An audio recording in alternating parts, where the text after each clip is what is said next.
మీ పిల్లలకి అన్నం తినిపిస్తున్నారా లేక డిజిటల్ మత్తుమందు ఇస్తున్నారా?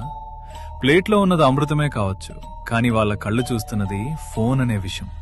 ఆ స్క్రీన్ వెలుగులో వాళ్ళ అన్నం తినడం లేదు మావా, ఒక హిప్నటైజ్ చేయబడిన రోబోలా యాంత్రికంగా నోరు తెరుస్తున్నారు. సైన్స్ ఏం చెప్తుందో తెలుసా? మెదడు కార్టూన్ లోకంలో బిజీగా ఉంటే కడుపుకి ఆకలి సిగ్నల్స్ అందవు. దీన్నే మైండ్లెస్ ఈటింగ్ అంటారు. వాళ్ళు ఏం తింటున్నారో వాళ్ళకే తెలీదు.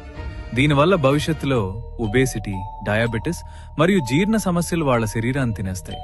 అన్నిటికంటే బాధాకరమైన విషయం ఏంటంటే, ఫోన్ చూస్తూ తిన్న పిల్లాడికి కూర రుచి తెలీదు.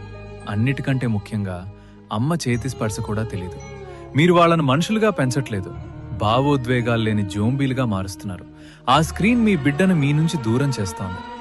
2 రోజులు ఏడ్చినా పర్లేదు, కానీ వాళ్ళ భవిష్యత్తుని నాశనం చేయకండి. అన్నం తినేటప్పుడు నో గ్యాడ్జెట్స్ రూల్ పెట్టండి. వాళ్లతో మాట్లాడుతూ కథలు చెప్తూ తినిపించండి. ఆ బంధాన్ని కాపాడుకోండి.